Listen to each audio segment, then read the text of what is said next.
이렇게 운치 있는 날에 우리 죄를 다 흰눈처럼 덮어주시려고 하나님께서 눈을 내려주신 것 같아요. 이렇게 귀한 장소에 귀한 분들 이런 자리 마련해 주신 모든 준비하신 손길들 목사님들께 깊은 감사를 드립니다.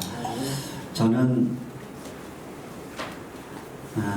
이 자리가 사실 어떤 분들이 모이는 줄도 모르고 왔는데 오늘 지금 소개해 주시는 거 들으니까 약간은 긴장이 되네요. 근데 저는 제가 하나님 앞에서 복음 이외에는 다른 것을 생각해 본 일이 없는 사람입니다. 평생을 복음 전도자로 선교사로 살아왔고, 그래서 중국도 가고 평양도 가고 그렇게 살아왔고요. 동시에 저는 대학에서 청년들을 가르치는 교수입니다. 교수이면서 선교사로 살아왔는데요. 제가 하나님 앞에서 부끄러움이 없는 것 하나는 제가 교수를 한다고 해서 이 복음을 전하는 일을 게을리한 적 한 번도 없고요. 선교한다는 그 이유 때문에 가르치는 일을 소홀히 한 적이 없습니다. 저는 항상 우리 크리스찬들에게는 우리 주 예수 그리스도께서 완전한 사람이시면서 완전한 하나님이셨듯이 200%의 그런 삶을 살아야 될 그런 책무가 있다. 저는 그렇게 늘 생각합니다. 그런 마음을 가지고 오늘 이 세미나에 임하도록 하겠습니다. 주제가 굉장히 이제 거창합니다. 평화와 통일을 향한 하나님의 꿈, 이콜로지컬 에클레시아라고 이렇게 좀 큰 주제를 잡았고요. 1강에서는 이제 아브라함과 나, 하나님 나라를 향한 부르심에 대해서 이제 소제목은 헤어질 결심이라고 이렇게 잡았는데요. 제 소개 뭐 간단히 드리면, 지금은 한동대에서 지난 4년 가르치다가 지금은 포항공대로 옮겼고요. 이제 유라시아 원이스테스 포럼, 약칭으로 이제 한동회 포럼이라는 그런 북한을 향해서 들어가기를 꿈꾸는 그런 모임의 회장을 겸하고 있고요. 그냥 간단히 표현하면 저는 동서남북을 다 살아본 사람입니다. 제가 평양에서 왔다고 하면 뭐 탈북자로 착각하시는 분들은 아니고요. 서울서 태어났고 미국이나 캐나다에서 공부하고 연구하다가 하나님의 부르심을 입어서 또 중국 연변가기대 초창기 때부터 있었고 또 평양가기대 세우는 일에 이제 함께 했습니다. 그래서 동서남북을 그것도 가족을 다 데리고 들어가서 살아본 사람이다, 그렇게 이제 말씀을 드리고 싶고요. 아마도 평양에서 예루살렘까지를 육로로 이렇게 여행한 거의 유일한 사람이 아닐까 저는 생각합니다. 그래서 그런 여러 가지 경험 속에 하나님께서 저에게 주셨던 것을 좀 나누고자 합니다. 기도해 주셨지만 제가 짧게 기도하고 시작하겠습니다. 사랑의 아버지, 귀한 자리에 부족한 자를 부르셨습니다. 이 자리에 약속하신 보혜사 성령님 강하게 따뜻하게 임하셔서 우리 안에 아버지의 마음을 깊이 깨달아 알 수 있도록 어루만져 주시옵소서. 예수 어린 양의 붉은 피와 그리스도의 기름 부으심의 권세가 함께 임하는 복된 시간 되게 하여 주시옵소서. 하나님께 모든 걸 위탁드리며 예수 그리스도의 이름으로 기도했습니다. 아멘. 제 속에 하나 빠뜨렸네요. 저는 낭만주의자입니다. 낭만주의자로 살아왔는데 오늘 낭만주의자가 어떤 사람인지 그 정의를 좀 내려드리려고 합니다. 1강 하나님 나라를 향한 부르심이라고 잡았습니다. 그래서 제가 좀 욕심을 내서 오늘 참 감사하게 또 어디든지 제가 초청받고 너무 시간이 짧아서 이렇게 다 나누질 못하는데 3번의 말씀을 이렇게 나눠서 할 수 있기 때문에 제가 창세기부터 요한계시록까지 좀 다 다루려고 합니다. 근데 처음에 하나님 나라가 얼마나 아름다웠는지, 하나님 나라 에콜로지컬 에덴 동산의 그 모습에서 시작을 해서 우리를 어떻게 부르셨는지 그 이야기를 나누려고 합니다. 요즘 이제 한참 그 핫 이슈가 되고 있는 28 전쟁, 하마스와의 이 전쟁 아시잖아요. 근데 여러분 그 전쟁이 시작된 날이 그 초막절 축제 마지막 날, 심카토라라고 하죠.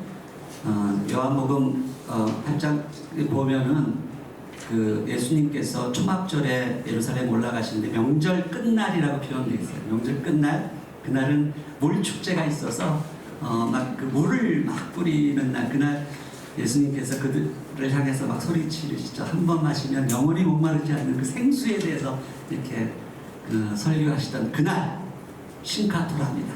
그날 의도적으로 하마스가 공격을 했어요.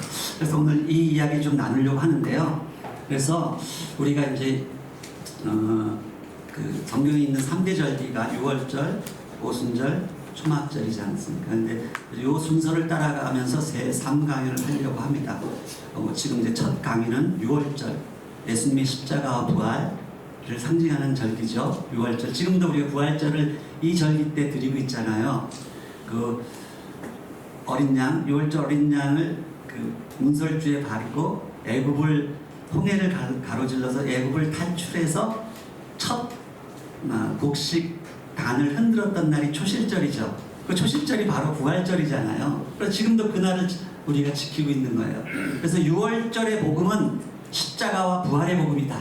우리 다 알고 계시지만 이것을 좀 첫 시간에 나누려고 합니다.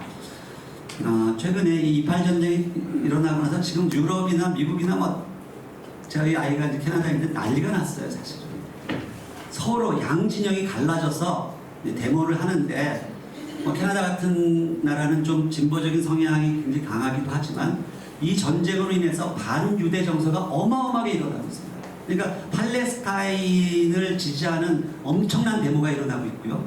또 한편에서는 이스라엘 이제 국기를 흔들면서 이스라엘을 지지하는 데모가 일어나고 있어요. 미국에 있는 모든 도시에서도 마찬가지. 우리 아마 광화문에서도 일부 이제 단체에서는 이스라엘 국기 흔들면서 이제 그 이스라엘을 지지하기도 하고 어떤 단체에서는 팔레스타인을 지지하는 게 쫙 나뉘었습니다. 저는 여러분들의 마음속에서는 어떤 마음이 일어나고 있는지 그거 한번 여쭤보고 싶어요. 어느 쪽을 지지하십니까? 존경을 반대합니다. 맞습니다. 저희 제 안동대 제가 아주 가까이 사랑하는 제자 가정 중에 이스라엘에 가서 한 가정은 유대인 사역을 하고 있고요. 한 가족은 팔레스타인 사역을 하고 있어요. 정말 헌신된 가정이고 귀한 가정인데 이 두 가정이 사이가 좋지 않습니다. 거의 한 2년 동안 말을 안 섞었다고 그렇게 들었어요.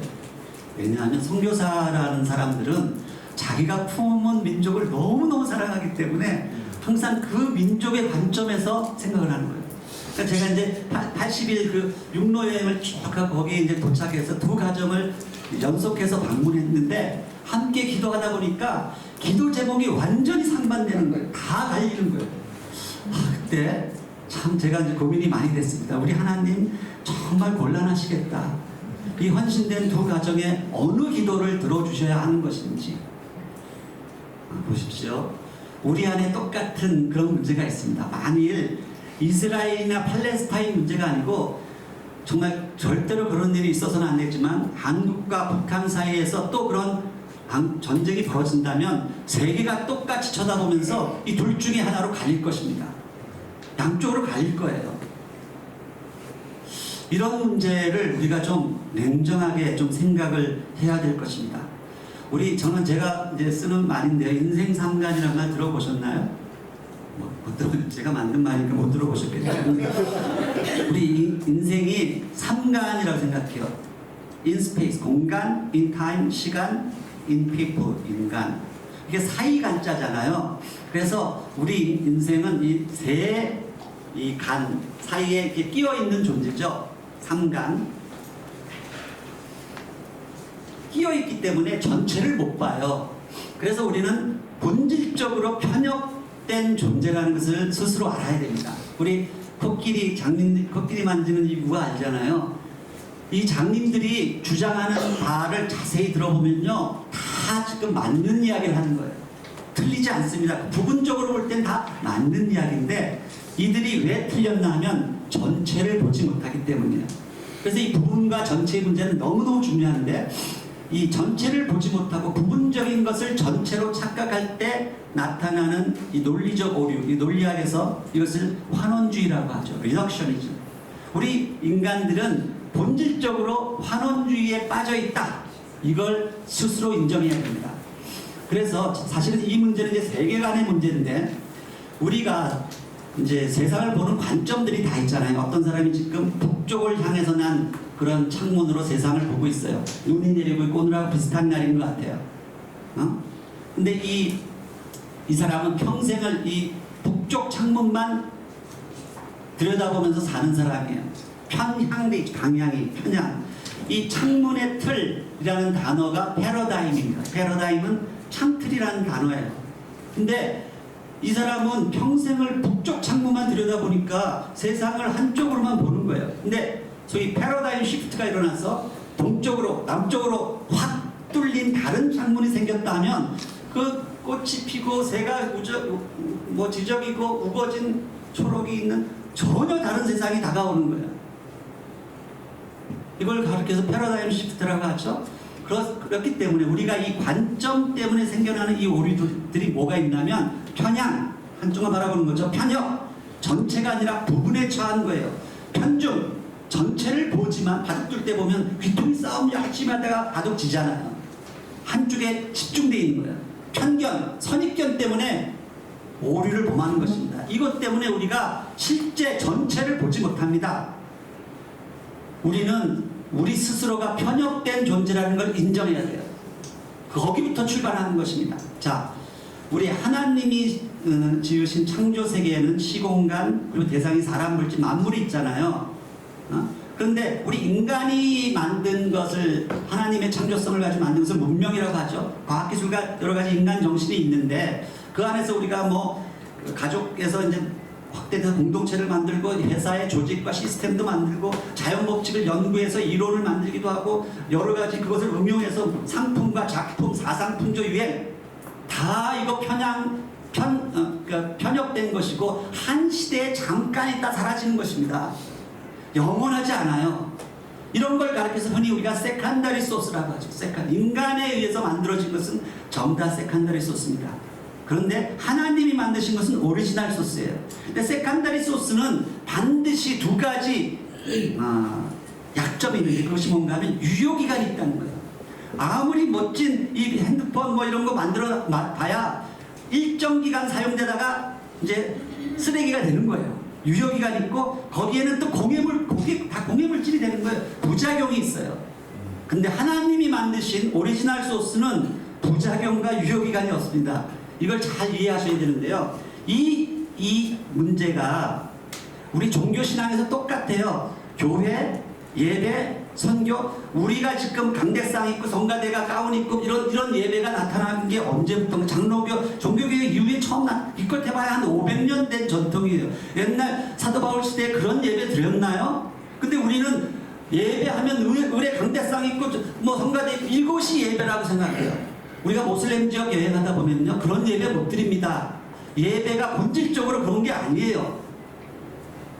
교회는 이렇게 해야 된다 그런 거 없어요. 선교적 방법론 뭐 예를 들어서 말씀드릴게요. 저 그냥 랄프 인터 목사님이 그 이제 미션 퍼스펙티브 하면서 미전도 종족 그 선교 굉장히 중요하죠. 한 오래전에는 그것이 굉장히 중요한 선교 전략이고 워킹을 했었어요. 근데요 지금 전 세계가 지금 이제 네트워크로 하나 되어 있는 이 시대에는 사실은 이미 유효기간이 끝나고 있어요. 잘 워킹하지 않는. 그런데도 여전히 우리는 거기에 편협되어 있을 수 있습니다. 우리가 이것을 아셔야 돼요. 우리 계시의 말씀도 성령체험 일반 모든 것들이 우리의 제한된 편협된 시야 속에서 다가오는 것입니다. 그것을 우리가 신학도 마찬가지고요. 한 시대에 잠깐 있다가 사라지는. 자, 우리 성경에 보면 남유다와 북이스라엘의 그 남북조 시대가 있었잖아요. 분단 시대가 있었어요. 우리가 똑같아도 보면 예루살렘이 있었고 북쪽에 사마리아, 평양성 같은 사마리아 성이 있었는데 이 시대에 수많은 선지자들이 등장하는데요. 선지자들은 뭐예요? 하나님께서 보내셔서 아버지께로 하나님께로 돌아가라고 외치는 자들이 선지자잖아요. 우리의 그 잘못 때문에. 근데 보면요, 예레미야 3장 11절을 보면 이 북이스라엘을 배역했다고 표현하고 있고 남유다를 패역했다고 표현하고 있어요. 배역이라는 것은 지금 북한처럼 대놓고 우상 숭배하는 게 배역입니다. 근데 패역은요, 겉으로 보면 하나님께 예배드리고 그냥 뭐 다 신앙생활 잘하는 것 같아요. 근데 속을 들여다보면 온갖 우상 숭배와 음행과 그냥 다 썩어져 있는 거예요. 패역한. 그런데요, 놀랍게도 하나님께서 차라리 배역한 북이스라엘이 패역한 남유다보다 더 낫다고 이야기하세요. 굉장히 중요한, 우리가 뼈에 새길 말씀이에요. 사실은 남유다에서 활동했던 선지자가 더 많습니다. 그만큼 패역이 더 무서웠다, 그런 이야기를 드리는 것입니다. 자, 오늘 이 이제 3대 절기를 제가 말씀드리는 이유는 이 성경적 3대 절기 안에 복음의 3요소가 다 들어있습니다. 그래서 그걸 따라가려고 하는데요. 창세기 1장 14절에 보면 하나님이 이제 해와 달 궁창을 만드시고 거기에 이제 징조와 계절과 달과 해를 이루게 하셨다 이렇게 되어 있는데요. 여기서 계절이라는 단어가 모아딤이죠. 히브리만 모아딤. 계절이라는 단어도 있지만 절기라는 뜻이 있습니다. 이 절기 안에 하나님이 아주 중요한 복음의 코드를 감추어 두셨어요. 그래서 페삭, 유월절, 샤벗, 오순절, 숫갓, 숫꽃이라 성경에서 숫꽃이라고 많이 숫갓, 초막절, 이 세 개를 이제 따라가려고 합니다. 자, 세월이 무엇입니까? 세월. 야곱이 바로왕 앞에 서서 자기 인생을 돌아보면서 내가 참 험악한 세월을 살았습니다 이렇게 이야기하죠. 여러분들의 인생은 어떠셨습니까? 돌아보면 험악한 인생이셨나요? 저도 만만치 않은 조용한 파란만장한 인생을 살았습니다. 어쩌다 보니까 제가 평양까지 들어가고 제가 전혀 그걸 상상도 못했던 일들이 벌어졌죠. 근데 세월이 뭡니까? 이 세월이 쌓여서 역사가 됩니다. 세월과 역사 속에서 근데 세월을 살라, 저는 이렇게 좀 권해드리고 싶습니다. 그냥 하루하루 흘러가는 이 세월이 아니라 역사를 인지하고 역사 속에서, 하나님의 역사 속에서 세월을 살라. 자, 세월은 해와 달의 움직임입니다. 그렇죠? Sun and Moon. 근데 영어에서는 Time and Tide죠. 헬라말을 크로노스 앤 카이로스. 크로노스는 이 물리적으로 흘러가는 시간이라면 카이로스는 하나님이 정하신 appointed time, 그 때가 있다는 거예요. 근데 참 재밌는 것은 우리가 복음을 그 타이밍이라고 하지 않고 그 타이딩이라고 하죠. 그러니까 뭔가 하면 달의 움직임 속에 복음의 비밀이 감춰져 있다는 거예요. 그래서 여성의 월경 주기도 마찬가지지만 이 밀물 썰물의 이 타이딩, 달의 움직임 속에 복음의 신비가 감추어져 있습니다. 그걸 우리가 이제 이해하셔야 되는데요. 유대력, 성경에 나오는 유대력, 성경적 그런 달력은 다 음력을 기준으로 하고 있습니다. 그걸 우리가 이해하셔야 돼요. 자, 제가 예수 참 늦게 30살에 믿었는데 그때 이제 저를 막 가르치던 목사님 이제 막 정말 조직신학 강의를 막 예배드리기 전에 이 하버드 이 MIT 학생들 다 모아놓고 조직신학 강의를 1시간 하고 예배를 드리셨어요. 그때 참 많은 걸 배웠는데 그때 그런 기억이 나요. 성경은 시작이 있고 종말이 있는 이런 직선적 세계관을 갖고 있는데 불교나 뭐 다른 동양 이런 건 다 윤회적인 세계관을 갖고 있다. 그래서 그건 틀린 거고 성경의 시간관은 직선적이다. 그때 굉장히 많은 그렇구나 끄떡끄떡한 배웠는데 제가 이제 중국에 들어가서 말씀을 깊이 묵상하고 성경을 깊이 더 들여다보는 가운데 좀 그게 아닌 것 같다라고 저는 판단을 하게 됐습니다. 성경이 이야기하는 시간관, 역사관은 저는 이 해와 달의 움직임을 함께 묶어놓은 이 나선형으로 돌아가는, 그 속에서 계속 어떤 이게 순환적인 것이 계속 돌아가는 것 같아요. 해 아래 새 것이 없나니 계속 돌아가요. 그런데 시작이 있고 종말이 있는 것입니다. 그래서 나선형 역사관이다. 저는 그렇게 세월적 역사관 그렇게 표현하고 있습니다. 이게 성경은 우리가 이 종말을 향해서 그 엔트로피 연력학 제2법칙이라고 하죠. 엔트로피가 점점 무질서하게 지금 나가고 있다. 그렇게 이야기를 합니다.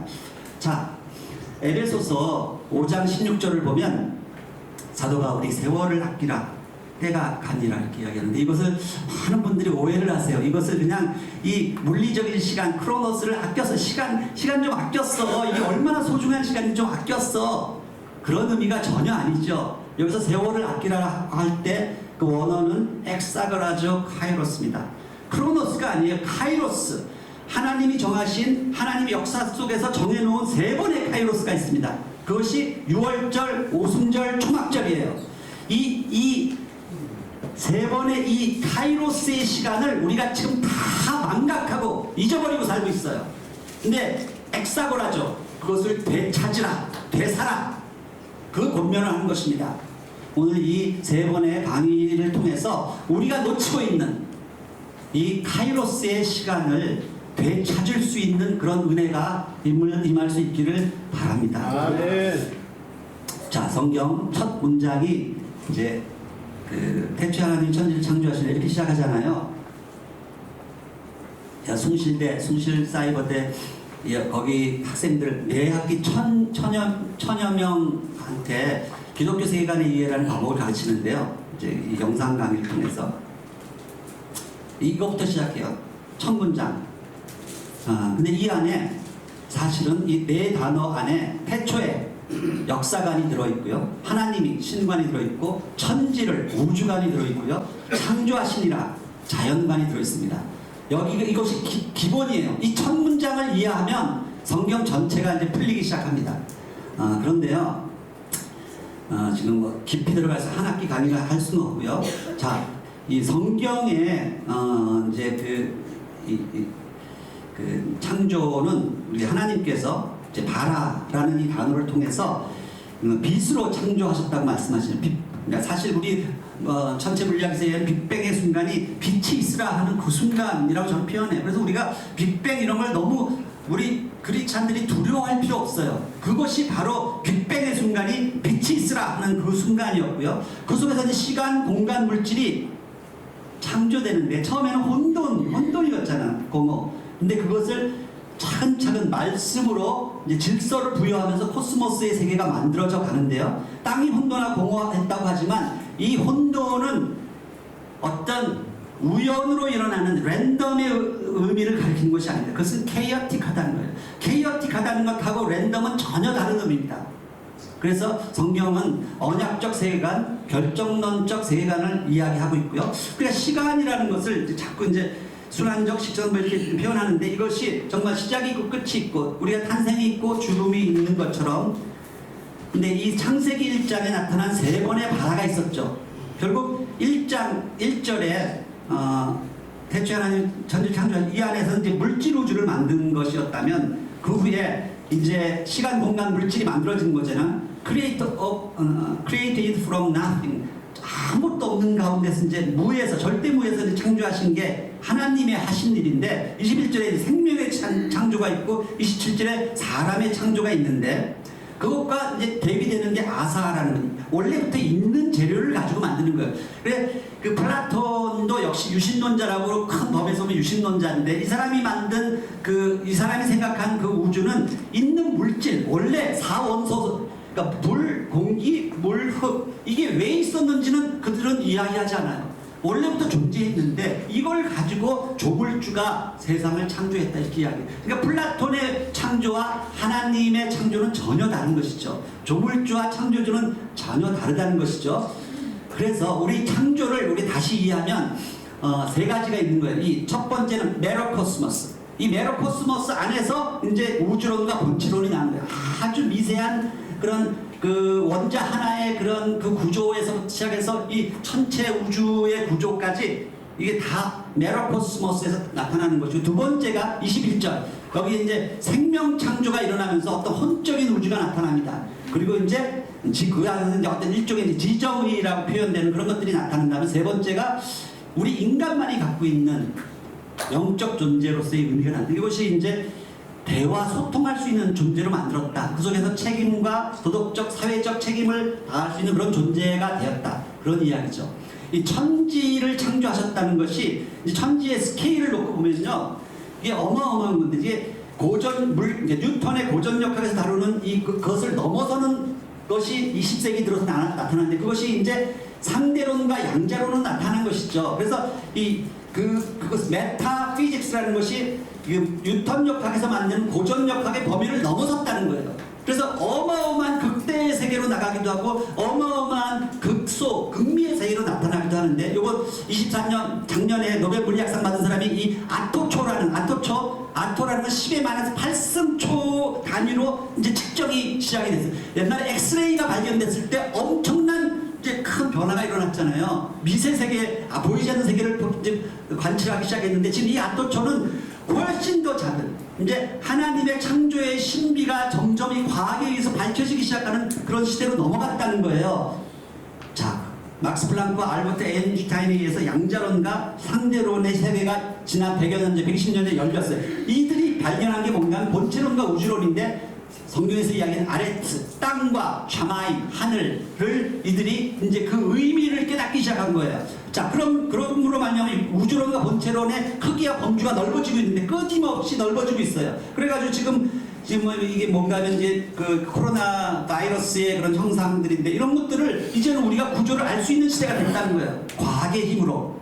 그러나 하나님의 신비에는 아직도 이르지 못하고 있어요.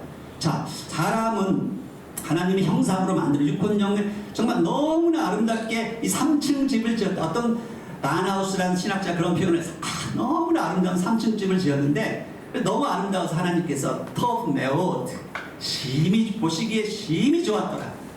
창조의 완전성을 표현하는 단어죠. 그런데 그것이 이제 갖고 있는 그 의미가 이 다른 동물에서는 찾아볼 수 없는 이 대화할 수 있는 존재, 영적 존재로 우리를 지었는데, 이게 우리의 이제 의미가 뭔가, 사실은 우리가 요즘에 로봇을 만들면서 정보통신 기술이 발달하기 시작하는데, 그게 컴퓨터, 하드웨어, 소프트웨어, 통신 네트워크이거든요. 인간이 로봇을 만들기 시작하면서 우리 자기 스스로 자기가 어떤 존재인지를 깨달아 알기 시작해요.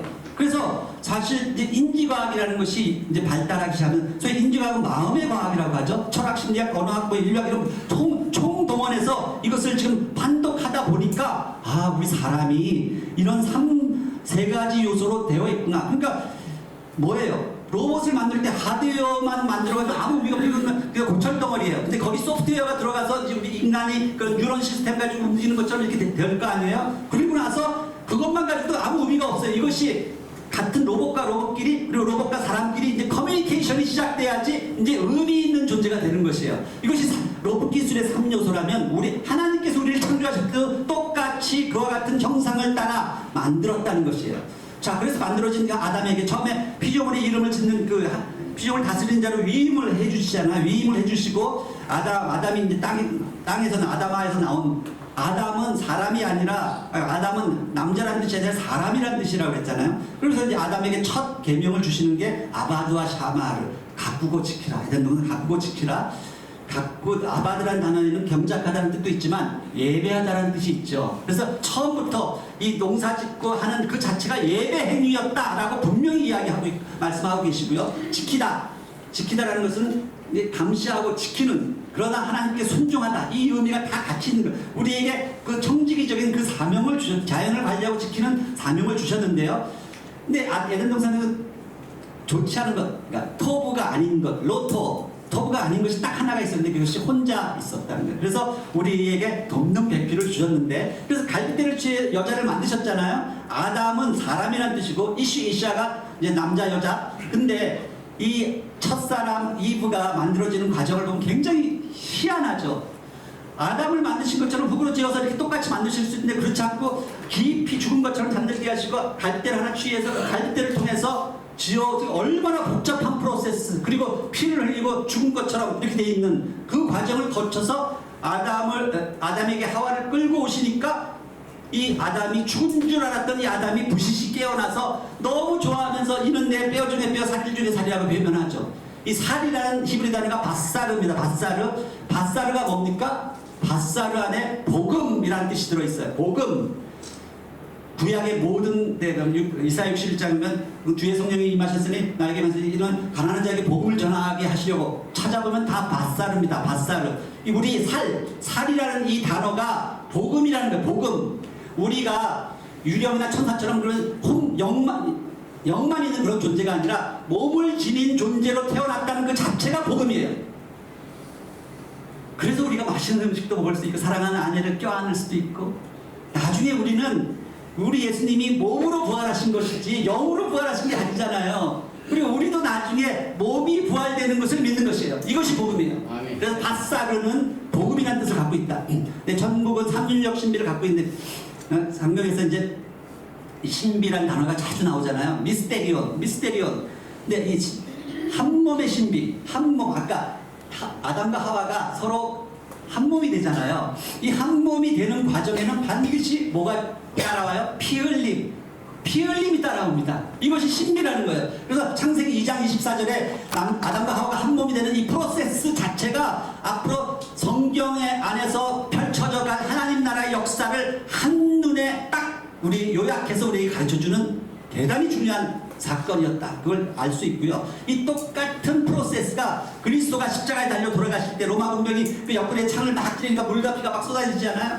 그때 이제 그의 신부된 하와가 거기서 태어나죠. 탄생해서 그 몇 주 한물이 되는 그 마리아하고 이제 부활한 그러니까 예수님의 그 무덤을 찾아오시고 이제 빈 무덤을 발견하고 그때 예수님이 나타나셔서 한 몸이 되시잖아요. 한 몸이. 그리스도와 교회의 한 몸을 이루는 것, 그게 남편과 아내가 한 몸을 이루는 것과 똑같다고 말씀하시죠. 그게 두 번째 신비. 그때 사도 바울이 미스테리온, 너희가 이 신비를 알기를 원하노라. 미스테리온 두 번째 쓰고 있습니다. 세 번째가 로마서 11장 25절에 너희가 이 신비를 반드시 알기를 원하는데 너희가 이 신비를 모르기를 내가 원치 아니하노니. 그것은 이방인의 충만함이 차기까지 하나님이 그토록 사랑하시던 유대인들이 눈이 멀어서 마치 아담이 죽은 것처럼 잠들어 있는 그런 세월을 보낸 거예요. 그 세월 동안 유대인들이 엄청난 피를 흘렸어요. 아담이 피 흘린 것처럼 유대인들이 역사 속에서 여러분 히틀러의 홀로코스트만 있었던 게 아니죠. 러시아의 포그럼이 있었고 수많은 스페인에서의 박해 수많은 박해들 피를 흘렸는데 때가 차니까 이제 이방의 그 신부가 완성이 되면 그 신부가 아담에게로 다가오는 거야. 아담에게로 다가오면 죽은 줄 알았던 아담이 눈을 뜨고 이제 서로가 알아보기 시작하는 거야. 기쁘게 아담과 하와가 서로 끌어안았듯이 이방인과 유대인이 한 몸이 되는 그때가 지금 다가오고 있고 우리는 놀랍게도 그때 우리가 이 시절을 살고 있다는 것이죠. 이것이 천국의 삼륜역시입니다. 자, 성경은 아까 목사님 말씀해 주시면 한 몸을 이루는 것입니다. 성경의 주제는 한 몸, 에하드 바살. 성경의 주제는 에하드 바살. 그래서 영적, 전신적, 육적으로 우리가 하나 되는 이 과정을 다루고 있다. 자, 결혼. 제가 이제 우리 한동대 졸업생 제자 4사람을 데리고 왔고 이들이 이제 포항공대에서 저랑 같이 사역을 하고 있는데요. 아직 미혼이기 때문에 우리 제자들을 위해서 이 결혼의 의미. 자, 성경은 이 결혼을 복음 중에 복음이라고 이야기합니다. 왜 그러냐 하면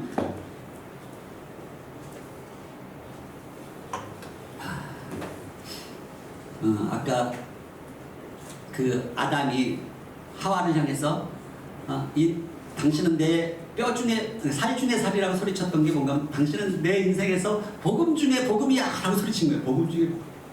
여러분들 우리 자매 되신 우리 사모님들 같이 오신 분 계시면 한번 쳐다보면서 한번 말씀해보세요. 당신은 내 인생에서 복음 중에 복음이었어. 그렇게 고백하십니까? 네. 네. 아멘. 최소한 저는 그랬어요. 20대를 완전히 술에 쪄들어서 허랑방탕하게 그렇게 살아가던 그 인생 가운데 하나님께서 예수 믿는 교회 반주자를 보내주셨는데 그때는 잘 몰랐어요. 근데 지나놓고 돌이켜보니까 이 사람이 내 인생에서 복음 중에 복음이었구나. 그것을 깨닫게 된 것이죠.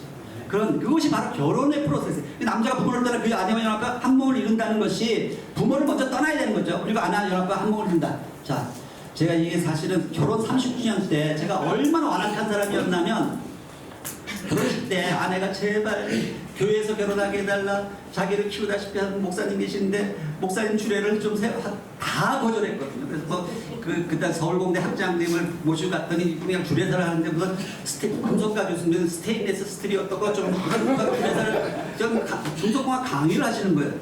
그래서 그 사람들이 화객들이 저게 무슨 소리인가. 하여튼 그런 마지막 세 가지 부탁이 있는데 세 번째가 이제 자기 교회 선배 친구들이 와서 축가 불러준다. 양심상 그거는 들어주기로 하라고 그랬는데 그날 가서 보니까 그 당시 무명의 대학생이었지만 지금은 유명해진 박종호 형제가 내 친구들 데리고 와서 막 이제 찬양 성가로 막 그걸 준비하고 제가 보니까 뭐 처음 들어본 이상한 노래를 부르는 거야. 그래서 가가지고 제가 딱 오늘 이런 노래 못 부른다. 당신들 여기서 준비하고 나가든지 아니면 그걸 레파토리를 바꿔라. 제가 이렇게 그 정도로 완악했던 사람이. 그들이 얘네들 이거 처음 당해보는 거잖아. 신랑이 와서 노래를 못 부르게 하니까. 그래서 그들이 이제 막 급하게 의논하더니 냉면 노래를 불러서 맛있는 냉면이 어디서 그렇던 사람인데 제가 그래서 참 옛날 결혼식을 생각하면 너무 가슴이 아픈 거예요. 그 소중한 결혼식을 그렇게 엉망으로 제가 만들어버렸기 때문에 너무 이제 그걸 하와이에 집회 갔다가 어떤 목사님한테 이야기했더니 그 목사님이 아주 하나님이 감동을 받으시고 내년 결혼식 그 기념일날 이제 저희 그 자매를 데리고 오라는 거예요. 자기가 다시 리메이크 결혼식 해주겠다. 그래서 너무 놀래가지고 아내한테 비밀로 하다가 갔더니 이제 막내딸 데리고 이제 30주년 때 리메이크 결혼식 정말 은혜롭게 했고요. 자, 신랑이 기다리고 있는데 친정아버지 신부를 끌어오지 신랑이 신부를 맞이하죠. 언약의 반지. 이것은 당신 이외에 다른 사람 배타적 사랑에 대한 주례사 성원선언. 자, 이게 다 의미가 있는 거죠. 여러분 나중에 주례 부탁하면 내가 그때 자세히 설명해 줄게요. 자, 창세기 28장 복을 주시며 생육하고 번성의 땅에 충만하라. 복, 바락. 복은 곧 가장 큰 복은 생명이죠. 생명. 하나님이 그들에게 복을 주시며 생육하고 번성하라. 결국 우리에게 주신 것은 첫 명령이 생육명령, 제1명령, 원초적 명령, 존재 이유예요. 우리는 생명을 낳기 위해서 태어난 존재예요. 그렇죠? 그래서 성경 이야기 다 뭐 이런 복잡한 이야기 한 문장으로 요약하면 이거예요. 많이 나와 잘 키우다. 이것이 성경 전체의 스토리예요. 많이 나와 잘 키우라. 자, 근데 천국은 아까 이야기한 것처럼 삼중적 심리가 있습니다. 가정에서 출발해서 교회로 확장되고 그다음에 천국 하나님 나라로 확장되는. 근데 그 안에 핵심이 뭔가 하면 복 하나님의 바라크를 퍼뜨려 나가라는 거예요. 이것을 계속해서 이것이 성경의 스토리다. 자, 부부 벌거벗으나 부끄러워하자. 왜? 자, 영적 그러니까 트랜스페어런스가 있었다는 거죠. 근데 이것은 육체적으로 벌거벗었다는 의미만이 아니라 재정적으로 벌거벗었다는 거예요. 그러니까 그래서 젊은 남녀들이 지금 전부 다 자기 통장하고 저 남편과 아내가 서로 얼마를 갖고 있는지 몰라 서로 그렇게 꽁치고 그렇게 하다 보니까 싸우고 이혼하고 난리를 피는 거예요. 저희는 평생 돈이 많은 적도 없으니까 하여튼 통장을 서로 항상 한 통장을 쓰고 있기 때문에 그런 염려가 없는 거예요. 이게 재정적 영적 트랜스페어런스. 자, 부끄러워하지 아니하는. 그래서 북한에서 잘 쓰는 말이죠. 부부를 길동무라고 해요. 길동무.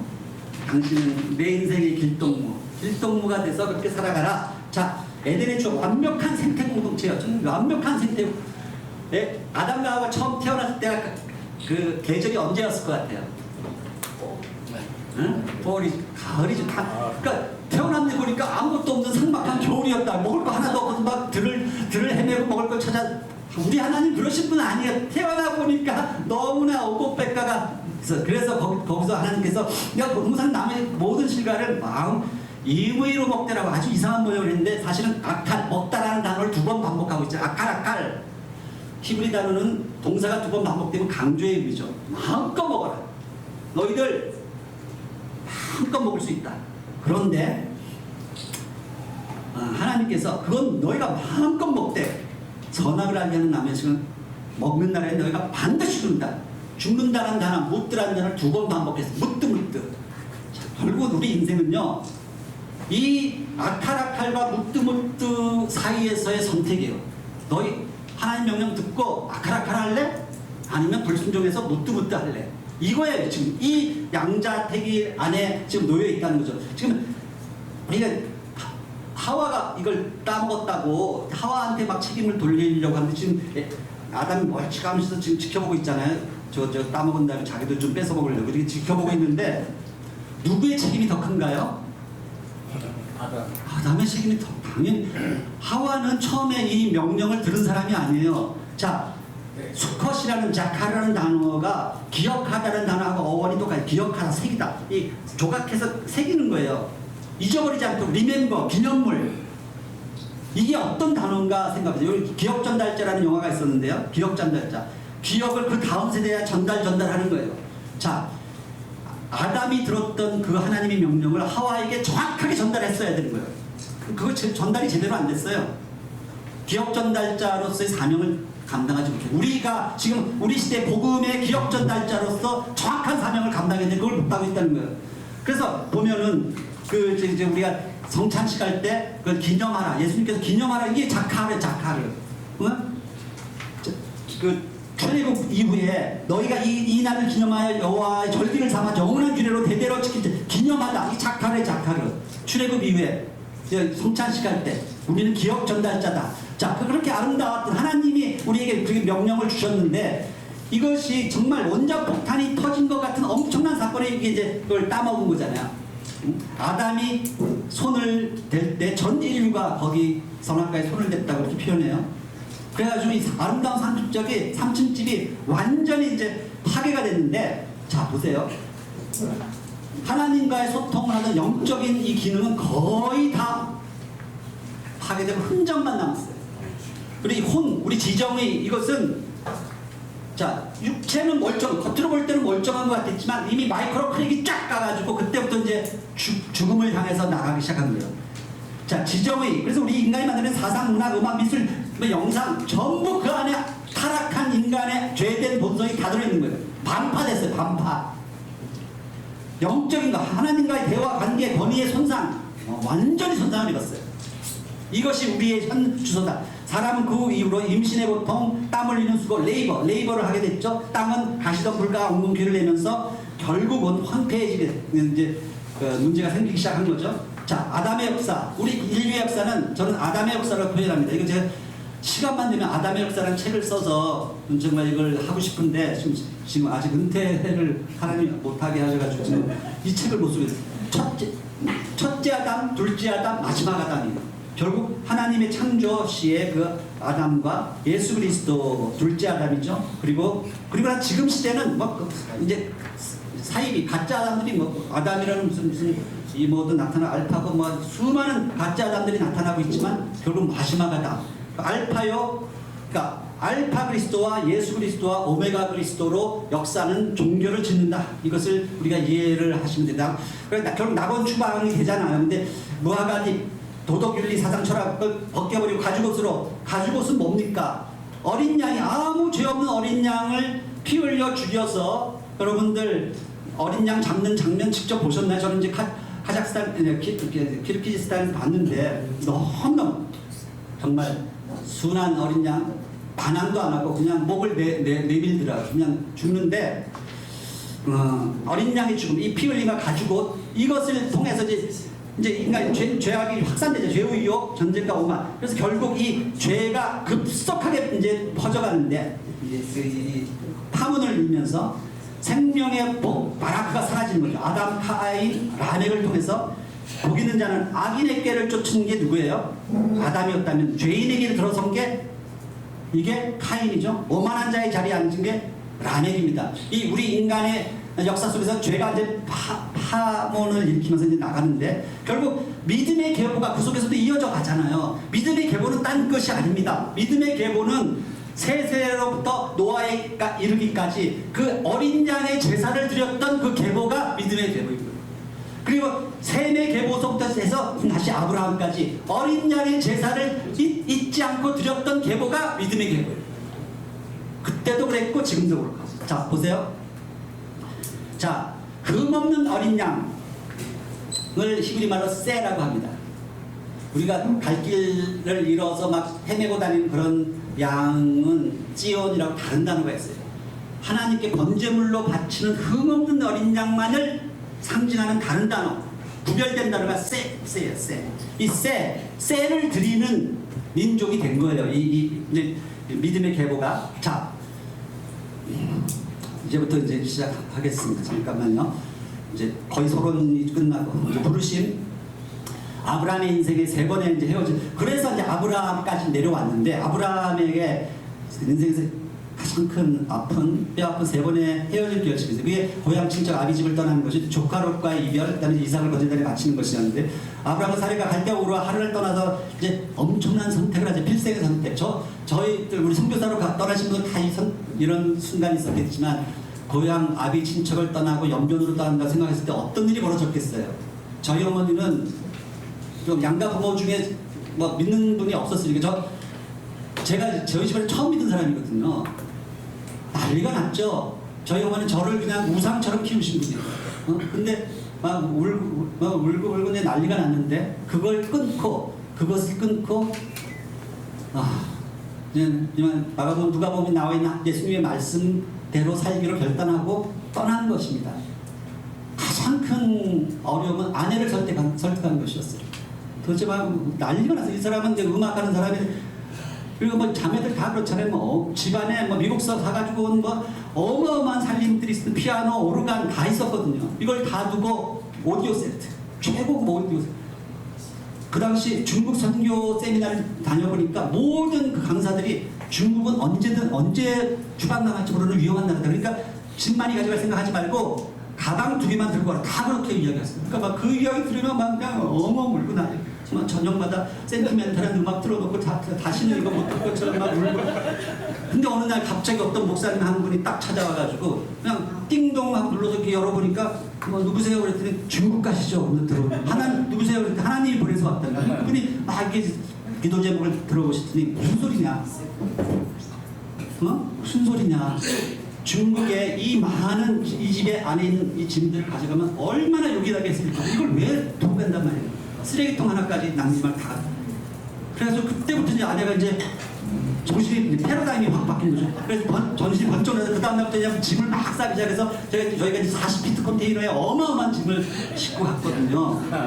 다시는 아브라함과 사례가 갈대아 우르와 떠날 때 똑같은 심정이었을 거야. 아브라함과 사라는 엄청 부부싸움했을 거고, 왜 이렇게 그 당시 우르 뭐 이런 데가 그 당시 지금의 뉴욕 같은 대도시였잖아요. 거기를 두고 지금 이제 어딘지 모를 곳을 향해 떠나는 거예요. 그래서 뭐 낙타에 짐을 싣고 막 이게 대상을 가지고 이제 떠났을 텐데 똑같은 심정이었어요. 이 마차 바퀴를 가지고 이제 누가 그려놨는데, 이거 엉터리, 이 바퀴라는 것은 중세시대 때 발명된 건데 이런 엉터리를 하여튼. 근데 그래 갈대아 우르에서 이제 쭉 메소포타미아 강을 타고 가서, 메소포타미아 이제 유프라테스 강을 타고 가서 하란에서 머물렀다가 다시 이제 가나안으로 들어가는데, 이 길을 갔다는 거예요. 자, 두 번째 결심은 조카. 얼마나 이제 자식이 없었으니까 조카 롯을 자식처럼 키웠잖아요. 근데 롯이 이제 떠나가는데, 롯을 떠나볼 때 너무 힘들었을 거거든요. 소알에서 소돔으로 이제 그가 동쪽을 택해서 갔고, 처음에는 소알이라는 작은 도시에 있다가 나중에 소돔으로 넘어갔어요. 소돔은 여호와 앞에 악한 도시로 들어간 거예요. 그런데 어떤 일이 벌어지죠? 그 창세기 14장에 보면 세계 최초의 이제 세계대전이 벌어집니다. 이 엘람 왕 그돌라오멜에게 반역한 5 왕이 있었는데, 이 전쟁은 그냥 전쟁이라고 보면 안 됩니다. 이것은 영적인 반역 전쟁이거든요. 엘람은 누군가는 셈의 장자였어요. 셈의 장자의 그 믿음의 계보를 안고 오던 이것에 반역을 일으킨 거예요. 이 5 왕들이 반역을 일으켰는데, 보니까 자기 사랑하는 조카 롯이 포로로 잡혀갔다는 소리를 듣고 318일을 이제 가르치고 들어가서 이제 그걸 구해내어 오잖아요.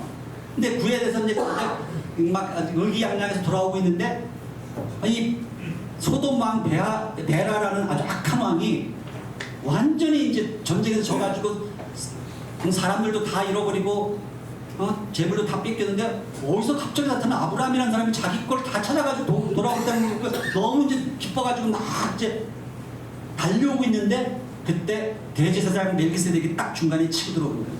이게 왜 이 급한 상황에서 멜기세덱이 들어왔는가? 이 멜기세덱은 구약에 나타나는 예수님이 현현이라고도 우리가 흔히 이야기하는데, 이게 떡과 포도주를 이제 하잖아요. 근데 이 서로 베라랑 아브라함이 만났으면 어떤 일이 벌어지냐면 뻔해요. 그냥 막 서로 막 진탕제, 야, 너 정말 대단한 하면 막 축혀주고, 너 사람은 나한테 돌리고 네가 뺏은 재물은 네가 다 가져. 왜냐면 재물은 언제든 또 가려면 주고 해서 또 뺏으면 되는 거예요. 사람이 없으면 왕이 이제 망하는 거잖아요. 그러니까 그러면 이제 서로 의형제를 맺고 진탕 술 마시고 그랬을 텐데, 이 아브라함이 그렇게 이 악한 한 베라하고 이렇게 짝짝꿍 되는 것을 보고 있을 수가 없었던 거예요. 그때 멜기세덱이 중간에 딱 들어오잖아요. 이런 스토리, 지금 제가 이야기하는 창세기 이야기는 떡의 전쟁이라는 제 책 안에 이제 자세히 다 다루고 있는데, 어쨌든 아브라함이 그래서 이제 15장에 보면 이제 믿음으로 그 의롭다함을 칭하는 이신칭이가 처음 등장하고, 그 이제 그 양을 반쪽 쪽에서 협공 언약을 하잖아요. 그러고 나서 그때 15장에서 하나님이 아브라함이 무슨 약속을 하냐면 이 유프라데 강과 나일강 사이의 땅을 너희에게 다 주겠다. 그래서 지금 이스라엘 국기가 위아래로 두 선이 있는 게 유프라데와 나일강을 상징하는 거잖아요. 이 사이의 땅을 지금 하나님이 주겠다고 약속하신 거예요. 사례와 바갈의 갈등이 이스마엘의 출산하고 이제 다 불순종이죠. 그리고 17장에 보면 다시 나타나셔서 행하여 완전하라. 이제 행위 언약, 할례 언약을 하는데, 이때 아브라함이 그냥 정말 벌써 오래 기다렸는데 자식이 없으니까 그냥 우리 내 종 엘리에셀이나 내 상속자가 되게 하소서 하니까 그거 아니다. 걔는 네 상속자면 내년에 너희가 이제 네가 이제 아들을 낳을 것이다. 그러니까 내가 지금 나이가 몇인데요, 뭐 이제 99세. 근데 아브라함이 이제 그것을 믿지 못하고 웃었잖아요. 근데 이제 다음 또 한 번 다시 나타나는 새 천사 아브라함이 나타나서 이삭의 수태고지를 두 번째 합니다. 그때는 이제 사라가 뒤에 천박돼서 웃잖아요. 그래서 결국 이제 이삭이라는 이름이 웃음이라는 뜻인데, 근데 그때 이제 나타나셔서 아브라함에게 이제 이제 소돔, 악한 도시 소돔이 멸망당할 것을 이제 예언해 주시잖아요. 그러니까 이제 자기 이 롯도 그래요. 한 번 그 소돔왕 베라 포로가 됐다가 이제 구출을 당했으면 이제 회개하고 아브라함의 장막 안에 다시 들어왔으면 되는데 또 다시 기어 들어갔어요. 소돔으로. 왜냐하면 롯의 아내가 더 문제였다. 저는 생각하는데요. 옆구리 찔러서 네온 사인 번쩍이는 대도시에 살고 싶다는 거예요. 이 롯의 아내는 분명히 애굽에 갔을 때 얻었던 애굽 땅과 같았더라. 애굽을 그리워하는 그런 여인이었거든요. 그래서 결국 이 아브라함이 무려 뭐 50인, 45인, 뭐 30인에서 뭐 10명까지 내려가잖아요. 우리 많은 분들이 설교하실 때 이제 소돔에 10명의 의인이 없어서 멸망했어요. 그런가요, 과연? 소돔에 10명에 9명, 의인이 9명밖에 없어서 멸망을 당했나요? No! 거기서 대화가 멈춘 것은 그때 이제 아브라함이 깨달은 거죠. 의인은 없나니 하나도 없다는 거죠. 아무도 없다는 걸 깨달은 거예요. 단지 이 소돔 성에서 롯과 그의 가족들이 구원받은 것은 이 아브라함의 중보 기도 때문이죠. 하나님께서 그걸 잊지 않으시고 이 천사를 보내시는데 끌어내잖아요. 하도 말을 안 듣니까 강제로 끌어내 나중에. 그랬더니 또 그 와중에서도 제발 우리는 이런 도시에 아니면 못 살아요. 저 작은 섬, 옛날에 자기들이 살던 이 소알이라는 작은 도시로 도망가게 해주세요. 막 그러니까 이제 천사들이 너무 기가 막히네. 참 너도 대단하다. 이 와중에서 또 저 도시 타령하냐 도시. 그래서 거기 가라 그러잖아요. 여러분 신명기 29장 13절에 보면 그날 멸망당했던 네 도시에 대해서 소돔, 고모라, 바드마, 스보임 이 함께 멸망당한 거예요. 소알만 빠졌어요. 이 5도시가 어떤 도시였죠? 아까 영적 반역 전쟁을 일으켰던 5도시예요. 이들이 다 멸망당하면 되어 있었는데 그날 구원을 받았다. 결국 아브라함 이 롯의 인생은 굴혈인이 된 거예요. 거기서도 또 무서운 거예요. 가보니까 소알이라는 도시도 뭐 소돔하고 별반 차이가 없거든요. 언제 유황불이 떨어질지 보니까 이제 아까는 산으로 못 가겠다고 빡빡우기더니 이제 스스로 산으로 기어 들어가서 굴혈인이 돼서 자기 딸과 정을 통하며 사는 짐승과 같은 그런 인생을 사는 거죠. 그런 이 말씀이 임해도 깨닫지 못하면 그들은 멸망하는 짐승과 같도다. 하나님께서 그렇게 말씀하세요. 그런데 이 일이 벌어지고 나니까 어떤 일이 벌어졌냐면 바로 그 인근에 살던 헤브론 사해를 두고 인근에 살던 아브라함이 너무 겁이 난 거예요. 정말 이 원자 폭탄이 떨어지는 것 같은 엄청난 불 심판을 목격하고 나서 겁이 나서 주랭랑을 칩니다. 어디로? 그랄로. 너무 무서워서 그랄로 가는 거야. 그랄이 어디입니까? 지금 팔레스타인 좀 가자지구 안에 있는 그 도시로 들어가는 거예요. 그 블레셋 왕 아비밀렉 앞에서 또 한 번 두 번째 거짓말을 옛날에 한 번 거짓말 했었잖아요. 애굽에서. 근데 하나님께서 나타나셔서, 근데 그 이 블레셋 아비멜렉의 그 텐을, 여인들의 텐을 다 닫아버리니까 하나님 나타나셔서 그걸 나무라시는데 막 야단치시는 뭐 그게 아니고 뭘 명하냐면 이 그 블레셋, 지금의 팔레스타인 그들을 위해서 기도하라고 하세요. 중보기도. 그 텐을 열어달라. 그때 이 아브라함의 이 기도가 저는 아브라함 인생에서 가장 큰 기도. 그러니까 한번 생각해서 똑같은, 이게 벌써 두 번 똑같은 죄를 지으면 이 가중처벌법으로 더 이제 심한 벌을 받는데, 하나님께서 그걸 벌을 주신 게 아니라 아브라함은 모든 인류에게 복을 흘려보내는 자이기 때문에 그를 통해서 중보기도 하라고 하시는 거예요. 그래서 블레셋을 위해서 기도하는 거예요. 지금 이 이스라엘 이 전쟁 속에서 정말 좀 팔레스타인을 위해서 기도하는 이런 아브라함과 같은 그 이스라엘 사람들에서 팔레스타인들을 위해서 기도하는 자들이 얼마나 되는지 모르겠어요. 그게 사실은 핵심이에요. 이 전쟁의 핵심. 통한의 기도를 했을 거예요. 자기 이 기도는요, 중보 기도를 해보신 분들은 알지만 그때 비로소 하나님은 생사복의 통로가 된다는 것을 깨달았고, 자, 중보기도라는 것은 일단 중보기도에 깊이 한번 들어가 보신 분들은 알잖아요. 자신을 떠난 영성으로 들어가게 됩니다. 그리고 자신을 거꾸로 객관적으로 돌아보면서 자신의 죄에 대해서 회개하게 돼요. 그리고 비로소 아버지의 마음을 깨닫게 되는 것이에요. 그리고 타인과 세상의 문제를 끌어안게 됩니다. 그래서 내 원수였던 이 블레셋들을 위해서 기도할 수 있는 거예요. 그리고 아버지의 축복, 생명을, 바라크를 타인에게 흘려보냅니다. 그리고 뭐 기도하다 보면 더러는 방언으로 대화할 수 있어요. 그리고 깊은 기쁨의 눈물로 천국을 누리게 돼요. 제가 사실은 이제 영변 떠나기 전에 제 그 포항대 교수 아파트 제 기도방에서 골방에서 이 기도를 했었거든요. 매일 아침 새벽에 한 번 만나본 적도 없는 조선족 이 청년들의 얼굴을 떠올리면서 매일 이 기도를 했어요. 그 당시에 제가 기도하고 저 직장에 출근하면 전혀 믿지 않는 분들이 정 박사 요새 뭐 화장품 못 써? 얼굴에서 빛이 난다는 거야. 좀 이상해. 여러분, 하나님과 대면하는 깊은 기도를 하신 분들에게는 쉐키나 하나님의 영광이 나타나죠. 우리 북한을 위해 기도하는 여러분들 사역자들이 이 기도가 있어야 됩니다. 그 기도의 첫 출발은 회개예요. 회개의 기도. 그리고 나서 이삭이 태어나는 거죠. 이스마엘이 쫓겨나고 브엘세바, 세븐 스프링이죠. 브엘세바에서 약조를 하고 아브라함 인생에서 또 세 번째 이제 헤어질 결심은 그런 소중한 아들을 번제로 바치라고 하니, 이때 아브라함이 이 이삭을 번제단에 정말 죽이려고 했거든요. 바칠 수 있었던 것은 이 그랄에서의 통한의 회개기도가 있었기 때문에 저는 그걸 확실하게 느낄 수 있습니다. 그랄이 아브라함 인생을 다 바꾸고, 그러니까 창세기는 17장부터 21장까지가 딱 1년 사이에 벌어진 일들을 쫙 다루고 있는데, 그랄에서의 아브라함의 인생을 완전히 바꾸는 통한의 회개기도, 이것 때문에 번제로 바칠 수가 있었던 것입니다. 왜냐하면 생사화복을 주장하시는 그분께서 다시 살리실 것을 믿었기 때문에. 보시면 지도 보시고요. 그랄이 어디 있는지 한번 확인해 보시고요. 자, 아브라함 인생 끝내고요. 제 인생으로 들어가겠습니다. 저는 아까 말씀드린 것처럼 평생을 중국 연변노예대, 평양가이대, 그리고 이제 한동대학교 포스텍에서 가르치는 자로 살아왔습니다.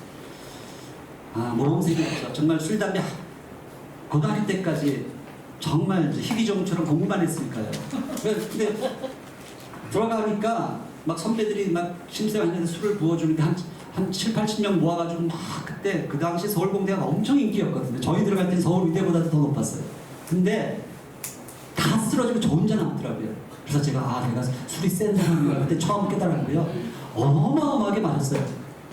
인생의 허무. 그러니까 목표가 사라지고 나니까 인생을 왜 사는지를 모르겠는데 그냥 막 데모를 하지, 술 마시고 좀 이 허무한 걸 이겨버리고 연애를 좀 하면 나아질까? 소용이 없었어요. 제가 대학 4학년 때는요, 너무 술을 마셔서 소위 이 알코올릭 초기 증상이 있어서 이제 커피잔이 막 손이 흔들렸고요. 그런 상태에서 고맙습니다. 근데도 진리를 찾고 싶었거든요. 그래서 노자의 도덕경, 불경, 인도 철학 안 읽은 책, 실존주의. 근데 진리를 찾을 수가 없었어요. 처음에 신입생 처음에 올라갈 때 어떤 선교단체에서 걸었던 현수막 같아요. 제가 볼 때는 진리랄지 진리가 너희를 자유케 하리라 이게 있었는데 그때 저는 그게 성경에 나와 있는 예수님이 하신 말씀인지도 모르고 야 누가 정말 멋있는 말 했다. 진리가 너희를 자유케 하리라. 그래서 진리를 찾고 싶었어요. 정말 진리에 대한 갈증이 있었는데 찾을 수가 없었던 거예요. 근데 결국은 이제 그 하나님의 은혜로 예수 믿는 여자, 교회 반주자, 제 안에는 뭐 초등 때부터 그 반포교회, 소망교회, 큰 교회 그 오르간 반주자였는데 그리고 결혼해서 결혼 조건이 교회 나가주는 거예요. 교회 나가는 거였는데 정말 결혼하고 싶어서 약속을 하고 했는데 이 완악한 믿음이 안 믿어지는데 나갈 수가 없더라고요. 그래서 3년 동안 버팅기고 안 나가다가 이제 하나님의 은혜로 이 술권하는 한국 사회를 떠나게 됐고 그래서 거기서 정말 숱한 믿음의 선배들의 눈물의 기도를 통해서 이 완악한 자가 30살의 나이에 정말 깊은 회심에 진행하는데요. 로마서 1장을 새벽에 읽게 됐는데 이 복음 모든 믿는 자의 구원을 준 하나님의 능력이 되리라 하는 이 말씀 속에서 내가 복음을 부끄러워하지 않는다는 게 날카로운 칼처럼 제 가슴을 팍 치고 들어오는데요. 정말 성경 말씀이 날카로운 검처럼 치고 들어온다는 걸 그때 처음 느꼈어요. 내가 복음을 부끄러워하지 아니하노니 그때 깨달은 게 그게 교회를 다니고 있었는데 그냥 속아서 다녔거든요. 어떤 후배가 처음 가니까 이제 막 첫 일요일이 됐는데 타라고 해서 저는 어디 놀러 가는 줄 알고 탔더니 교회로 휙 데려가고 형 오늘 뭐 금요일인데 무슨 바베큐 파티 하는데 나오라 그래서 가보니까 먹고 나서 이제 우리 집에 가서 차 한잔 하자 그래서 올라가 보니까 성경 공부 모임이야. 애들이 쏘아가지고 막 그렇게 다니다가 결국은 이제 근데 교회를 다니게 됐는데 보니까 MIT 하버드 사람이 많으니까 이 사람들 사겨놔서 나쁠 건 없겠다 해서 이제 사회 소셜을 위해서 이제 다녔거든요. 늘 교회 다니는 것에 부끄러움이 있었죠. 부끄러움. 친구들 야 너 요새 정진호 하면 술이었거든요. 친구들 한테는 정준호 하면 술인데 너 요새 교회 다니는데 그게 굉장히 부끄러운 거예요. 근데 어느 순간 내가 복음을 부끄러워하지 않는다는 이 말씀이 팍 치고 들어오면서 그때 깨달은 게 뭔가 하면 이 복음은 부끄러운 게 아니라 내 평생을 두고 외쳐야 할 자랑거리라는 그때 깨달았어요. 그때부터 이제 눈물이 쏟아지기 시작하는데요. 제가 한 6개월을 울면서 지냈어요. 깊은 회심의 체험을 하고 그러고 나서 이제 결국은 코스타 해외 유학생 수련회에서 이제 선교 헌신을 하게 된 거죠. 그래서 이 김진영 박사님이라는 분이 나와가지고 이 사진 보여주면서 옆면에다가 독립투사의 후예들을 위해서 복업을 위한 대학을 세우려고 하는데 나와 같이 가서 싸울 믿음의 동지들을 쳐주라 이상한 소리 막 하는데 가만히 들어보니까 교수를 뽑으러 온 거더라고요. 근데 황당한 분이 주면서 조그만 건물에다 하나 세워놓고 가자고 해도 지금 갈까 말까인데 그때 한중수교도 하기 전이었거든요. 이 깃발 꽂아놓고 막 가자고 하니까 처음에는 좀 이상한 근데 그게 하나님이 주신 마음이지 그게 감동이 되더라고요. 감동. 예수를 믿는다는 게 저런 거구나. 예수 믿고 나니까 인생을 완전히 하나님 나라를 위해서 헌신하는 사람들이 있구나. 그걸 깨닫게 됐고 마지막 폐 예배 설교로 홍정현 목사님이 와가지고 청년들이요 영적 삼국 통일을 준비하라. 이게 기도 설교 제목이었어요. 남북 통일이 문제가 아니라 앞으로 흩어진 디아스포라와 함께하는 삼국 통일의 시대가 온다. 거의 예언자적인 메시지였다고 생각해요. 그 당시. 거기에 이제 너무 감동을 받아가지고 이제 선교 헌신을 한 거죠. 일어나서. 이게 이제 처음 믿고 3년이 제일 위험한 시기라고 하는데 그 3년을 버티지 못하고 제가 이제 선교 헌신을 하고 그러니까 그때부터 이제 난리가 난 거예요. 우리 아내는 이제 막 엉엉 울면서 내가 교회 가자 그랬지 언제 선교하러 중국 가자 그랬지 막 하는데 결국 하나님께서 이 아내의 마음도 이제 바꿔주셔서 1994년 응답하라 194 어떻게 좀 독립투사 같지 않습니까? 저는 우리나라가 아직 완전한 독립을 이루지 못했다고 생각해요. 통일이 되기 전에는 완전한 독립이 안 됐다. 저는 그렇게 생각하고 통일을 위한 독립투사로 영적인 독립투사로 살아가고 있습니다. 결국 이제 연명가게 돼서 한 10년 동안 열심히 섬겼더니 이제 학교가 그 황무지가 이렇게 아름답게 변화되고 그래서 조선족들을 열심히 가르쳐서 지금도 그 조선족 제자들이 많이 있죠. 근데 그 연민가게 기적을 체험했는데 나중에 북한에서 스스로 찾아와가지고 평양하겠다고 이런 대학을 또 세워달라고 요청을 하게 된 거예요. 그래서 이제 사실 그 당시 연명가게 교수님들이 너무 사역이 재밌고 너무 좋았기 때문에 더 황당한 프로젝트잖아요. 평양에다가 어떻게 외국인이 들어가서 그러니까 다들 도망 다녔어요. 막 김지영 총장님이 이 프로젝트에 끌어들이려고 다들 도망 다녔는데 저는 처음 이제 헌신할 때부터 북한에 대한 기도가 있었기 때문에 이제 거기에 이제 응해서 들어갔고요. 북한연합 평양배드 프로젝트 시작했고, 처음 들어갔을 때 2003년도에 완전 길도 없었던 이제 길 닦는 자로 이사야 62장 말씀을 돌을 제하고 큰 길을 주고 길을 닦고, 우리 팀, 제가 이제 프로젝트 팀장이 됐는데 미션 임파서블이라고 불렀어요. 우리 스스로도 이건 도대체 말이 안 되는 거다. 근데 이 프로젝트 이름을 무너진 동양의 예루살렘, 평양성의 그 예루살렘 성전을 회복하는 프로젝트라고 해서 스룹바벨 프로젝트라고 이름을 지었죠. 그때 우리 김 총장이 많이 싸웠어요. 저는 스룹바벨 프로젝트라고 하려는데 총장이 반대하시더라고요. 그러면 안 믿는 자들이 이거 후원 안 해. 스룹바벨. 근데 저는 결국 처음부터 이것은 믿는 자들의 후원 이외에 우리가 받을 수 있는 게 없다고 판단했어요. 그래서 스룹바벨 오직 여호와의 신으로 스가랴 4장 6절 말씀. 그래서 그때 아내가 난리가 났죠. 정말 제가 이제 전 세계 다니면서 막 펀드레이징하고 사람도 구하고 이제 그런 이제 코스타에 가서 이제 우리 지금 기억 오랜만에 만난 우리 이금배 교수님도 코스타에서 만난 그런 정말 후배 교수님인데 구하는 그런 가운데 아내는 막 겁이 나는 거예요. 저 북한 정부가 다시 마음이 바뀌어서 턴다운하면 당신 사기꾼 되는 거야. 사기꾼. 전 세계에서 막 뉴질랜드 어느 교회 그 크라이스처치에 있는 제일 큰 교회인데 거기서 막 일주일 집회를 하는데요. 성도들이 제가 한 게 아니라 정말 성령의 기름 부으심이 임하니까 성도들이 마지막 이제 그 집회 끝나고 나서 막 이 목사님이 너무 감동받으니까 눈물이 글썽에서 나와서 이제 교회가 뭐 10만 불 하겠다 뭐 그렇게 하는데 헌금 바구니가 돌았잖아요. 헌금 바구니에 정말 여성도들이 너무 금바지 목걸이 다 풀어가지고 폐물이 이만큼 쌓였어요. 그런 일들이 벌어지면서 캐나다, 하와이 이런 데서 자기 교회 건축 헌금 하려고 모았던 40만 불, 10만 불 막 쏟아붓기 시작하면서 결국 이 이제 대학에 올라서기 시작했거든요. 그때 제가 깨달은 것이 비저너리와 사기꾼은 종이 한 장 차이구나. 성공하면 비저너리가 되는 거고요. 실패하면 사기꾼 되는 거예요. 이 리스크 테이킹을 안고 이걸 이제 갔다. 북한 교육성 당국자를 만나서 그들을 설득하고 당신들도 이제 자본주의 경제 배워야 된다 하면서 막 처음에는 깜짝 놀랐어요. 우리 자본주의 큰일 난다. 근데 그걸 설득해서 결국은 그냥 이제 이 대학을 이제 준공식을 하고요. 처음에 이제 그때 이제 제 안에 처음 데려갔더니 막 펑펑 울었어요. 너무 7년의 세월이 너무너무 힘들었거든요. 그 당시에 누뚱이 이제 저희 막내딸이 태어났는데 막내딸이 자기 아빠 얼굴을 잘 모를 정도로 제가 돌아다녔으니까. 근데 결국은 믿음은 바라는 것들의 실상이 말씀 그대로 믿음으로 그것을 쥐고 그 길을 갔더니 때가 차니까 하나님이 그 실상으로 이것을 보여주어서 평양 가는 기차를 타고 나중에 한 3년 후에 우리 가족들을 데리고 들어갔는데요. 이 기차 평양에서 베이징 가는 이 완행열차, 우리가 저희 무슨 암살이라는 영화 보면 이제 독립 운동가들이 타고 가는 그 완행열차 보셨잖아요. 그 기차가 아직도 다니는 거야. 아침에 압록강을 타고 들어가서 우리 가족들 저기 평양역에 도착해가지고 이제 통일 가족으로 이제 잠시 살았었는데요. 이 이제 큰 아들은 벌써 토론토로 가고 이제 둘째가 그때 고3 되는 때인데. 어느 날 이제 평양에서 새벽 기도를 하는데 감동을 주셔서 가족을 데리고 들어오라고 그러신 거예요. 그래서 이제 방학 때 나가서 야 문영아 너 다음 학기에 아빠랑 같이 평양 가자 그랬더니 녀석이 깜짝 놀라서 아빠 저 고3이에요 고3 가자 그랬더니 막 나중에 화를 내고 자기 방문을 쾅 닫고 들어가서 사흘 동안 나오질 않았어요. 아무리 둘이 밥 먹으러 나오려도 안 나오는데 녀석이 결국은 그 속에서 이제 금식 기도를 했는지 이제 사흘 만에 나와서 따라가겠다. 뭐 그다음에 막내는 오빠 간다니까 뭣도 모르고 그냥 따라온 거고요. 막내는 이제 평양에 세우는 동안에 이제 주셨기 때문에 통일의 딸 이름을 하나라고 지었는데 평양에 가보니까 온 거리마다 하나 정보통신 하나 음악 하나로 간판이 교배를 해놨어요. 그러니까 사람들이 놀리잖아요. 하나 저기 네 이름 또 있다. 아빠 왜 내 이름 하나라고 지었어? 그래서 내가 여기 와서 산다고 우리나라가 통일이 될 것 같아. 초등학교 3학년이었는데 그러던 녀석이 정말 조선을 가는 것마다 하나 소주도 하나 소주.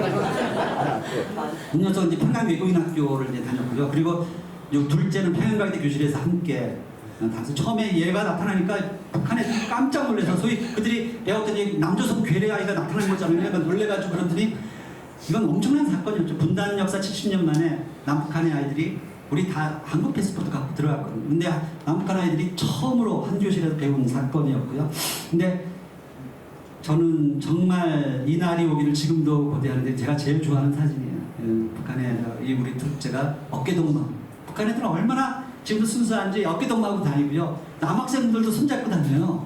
어릴 때 우리들 그 모습이며 졸업식 할 때 다 큰 대학생 녀석들이 이제 선생님하고 헤어진다고 슬퍼가지고 막 울어요.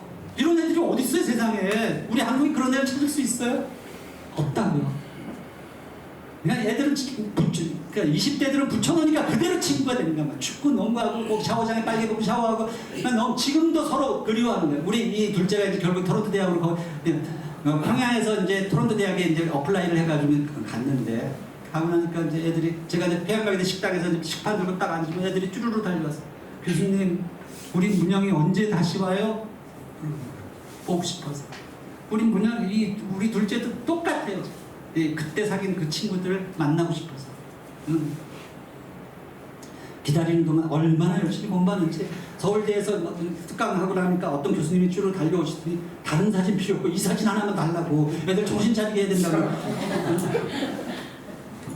애들이 이제 한 학기 강의가 끝나고 나면 웃음이 생기고 이 아름다운 사진들, 이제 건축, 정림 건축이라고 저기 그 목사님이 오너시잖아요. 거기서 이제 아름답게 설계를 해가지고 자 예수님도 헤어질 결심을 하실 때가 있었죠. 겟세마네.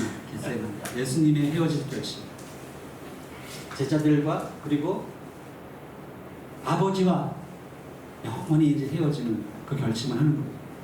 이 헤어질 결심이 얼마나 힘들어 그것을 경험해보지 않는 분들은 하나님의 이 부르심이라는 것이 어떤 것인지 잘 모른다는 거예요.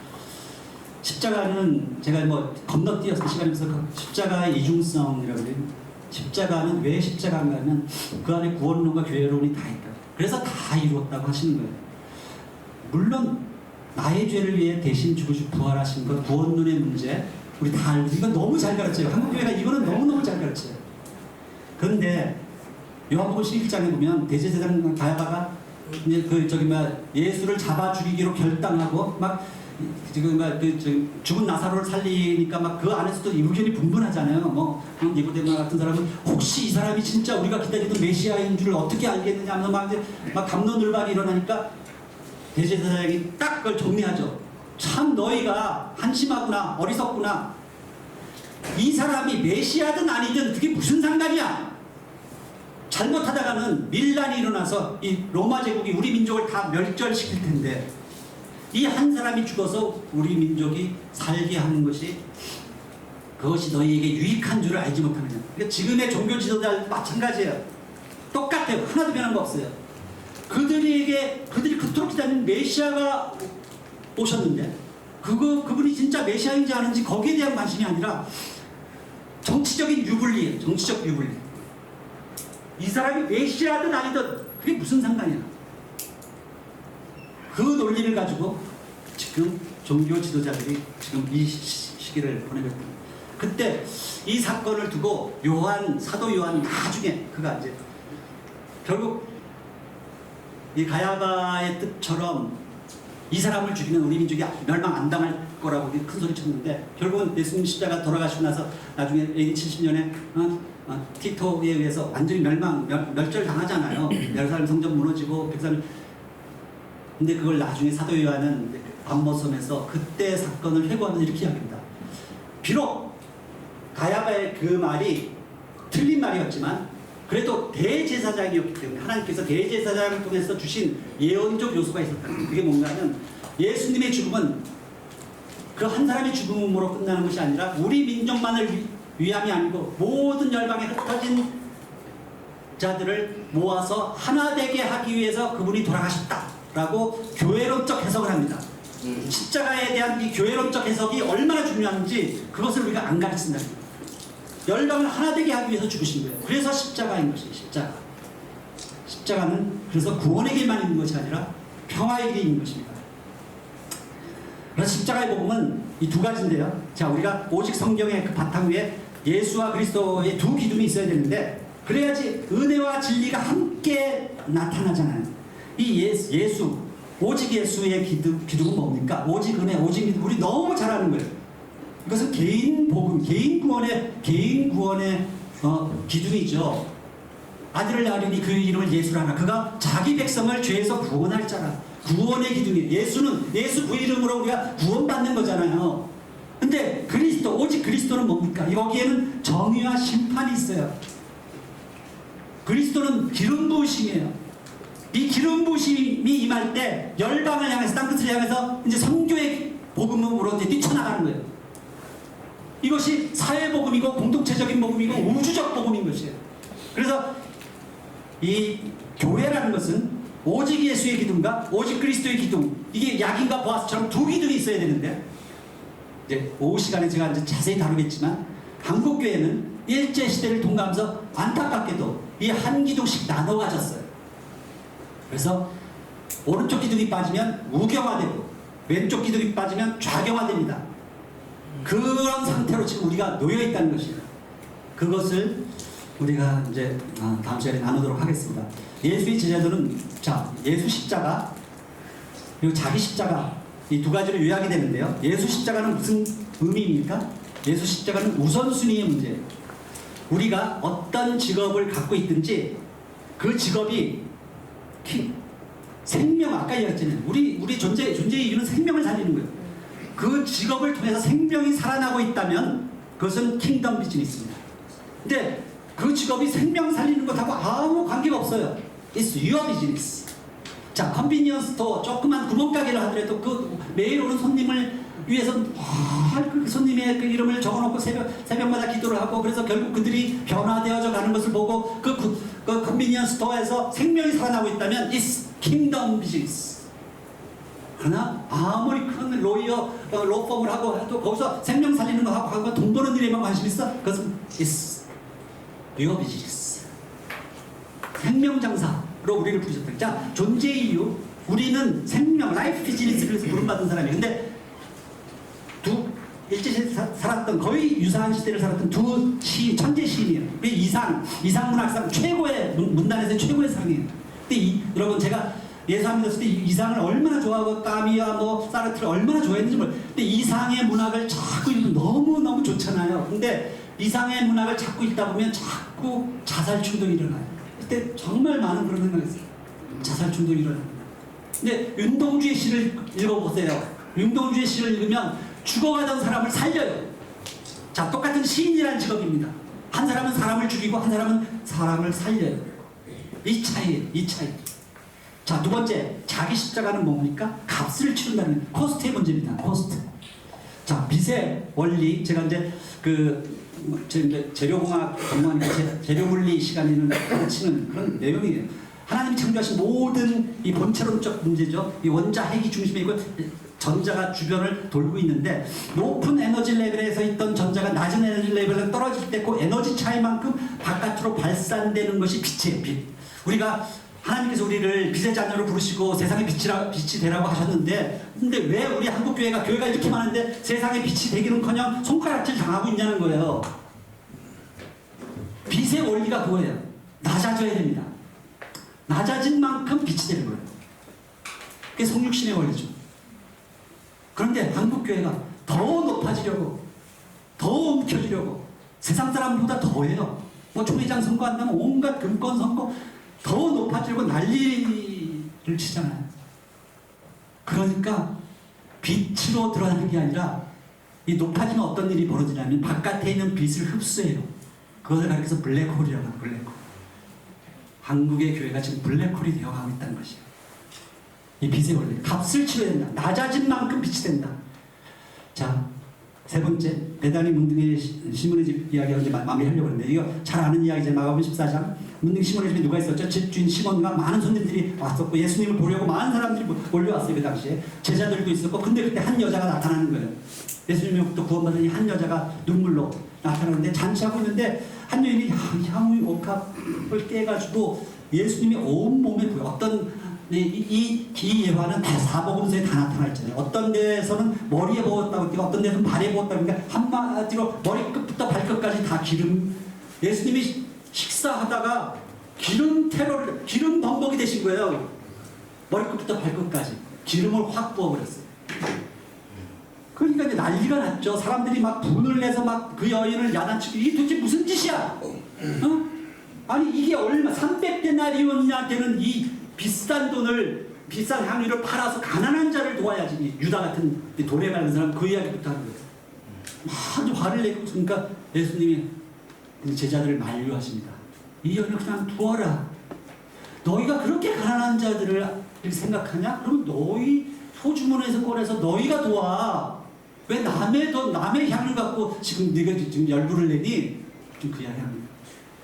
그러면서 이 여인은 곧 십자가를 지실 텐데 내 장사를 위해서 미리 유대인들의 내 죽을 몸을 위해서 이미 그 향유를 바른 것이다. 이렇게 이야기했어요. 그러면서 아주 중요한 얘기였어요. 이 옷가을 깬 여인의 이야기를 복음이 전파되는 곳마다 온 천하에 이 이야기를 전하는 이 여인을 기념하라. 아까 자카를 기념하라고 이야기했어요. 제가 오늘 복음을 전하고 있기 때문에 이 예수님의 이 명령을 어길 수가 없어서 이걸 집어넣은 것입니다. 복음이 전파되는 곳마다 반드시 이 여인의 이야기를 하라. 주님이 자카라, 기념하라. Do this in remember. 이 기념하라는 명령을 딱 두 번 하셨어요. 나를 위해서. 성찬 시간 마지막 최후의 만찬에서 떡을 떼어주시면서 나를 기념하라라고 하셨고 이 여인을 기념하라고 하셨어요. 두 번 이야기하셨어요. 이게 바로 그 자기 십자가와 그러니까 예수 십자가와 자기 십자가 이 두 가지를 기억하라는 거죠. 중국 우리 아이들 제가 태양 있을 때 2주간 졸업반 애들을 2주간 중국 수학여행 시키면 한 5만 불 들어요. 5만 불. 그 펀드레이징에서 어떤 사람은 그렇게 왜 돈 낭비하냐. 그거 가지고 무슨 애들 no 그게 아니에요. 이게 얼마나 이게 큰 영적인 사건인지 그것을 이해를 못하는 거예요. 중국 수학여행 시키던 그 우리 여학생들 모습 보시고 이제 우리 평양가게 여학생 우리 인터뷰한 거 한 3분 보여드리고 이제 마무리하겠습니다. I'm the student of Pyongyang University of Science and Technology. I'm Seung-min, and I just graduated from Pyongyang Middle School at and I'm studying English. I'm a freshman of this university. When I was first came here, as you can see, the area is big, but there are a few buildings here, so it was really unfamiliar for me for the first time. And when I first saw the foreign professors, I never saw many professors before, so I was nervous a little. Here, I sleep and study and live with my friends, with my classmates, and all the things are done with my friends and with classmates. I think the funniest thing is that, in the dormitory with the girls, we sometimes talk about the things we had in the class. It was really fun. If we have free time, we can do everything. But sport. I like sport, and so sometimes we go out to play volleyball, and sometimes we can play badminton, mini badminton. This badminton is kind of special badminton. Maybe did you see it? Yes, maybe sometime you can see it here. Because I like biology, I want to be a doctor in the future. So. I hope so. I know here, 터장국. Here also there is 터장국, I don't know in English, but my mom made it especially delicious for me. And every time I eat 터장 soup, I always miss my mom. In our country, there is a speech like this. Well, I don't know exactly in English. 자기 땅에 발붙이고 너는 세계를 보라. 이런. So here, maybe in the future, maybe next year, I could see the science of the world. Then I could say thank you very much for realizing my dream to my motherland. 우리 미양이 너무 예쁘죠? 근데 얘네들이 주적입니까? 얘는 우리가 품고가야 될 우리 자녀들이에요. 근데 우리 끊임없이 주적이라고 가르칩니다. 여러분 미스터 선샤인이란 드라마 보셨잖아요. 거기 보면 이 김태리가 이대원하고 서로 연애하잖아요. 서로 사랑하는데 이 김태리라고 해서 왜 알콩달콩 사랑하고 불란서 그런 대사가 나도 이렇게 불란서 양장 입고 가베 커피를 마시고 그렇게 살아가고 싶다. 그러나 내 낭만은 오직 내가 조국을 위해서 들었던 이 독일제 총구 안에 있다. 이야기를 하면서 자기는 꽃이 아니라 물꽃으로 살아가고 싶다. 이렇게 환하게 뜨거웠다가 지려하고 이런 이야기를 합니다. 이게 낭만주의자들이에요. 저는 이 시대의 낭만주의자, 낭만이 뭐냐? 독립운동했던 사람들은 한결같이 다 낭만주의자예요. 자기 전 재산 다 팔아서 뛰어들었거든요. 이완용 같이 돈 계산하는 사람들 절대로 독립운동할 수 없고 낭만주의자가 될 수 없어요. 지금도 이 역사 전쟁은 계속되고 있는 것입니다. 이 부분 이제 오후 첫째 시간에 할 텐데요. 제가 이제 책을 소개할 때 제가 쓴 책인데요. 거기 나오는 한 분 중에 하나인데 윤동주 시인의 외삼촌 김야견 목사님이 계세요. 김야견 선생 독립운동가였고 교육자였고 대단한 분이었는데 이분이 돌아가실 때 그 제자들이 둘러앉아서 선생님 저희에게 유언을 남겨주십시오 이렇게 이야기합니다. 그때 김야견 선생이 뭐라고 이야기했냐면 너희가 내가 어떻게 살아왔는지 다 보지 않았느냐.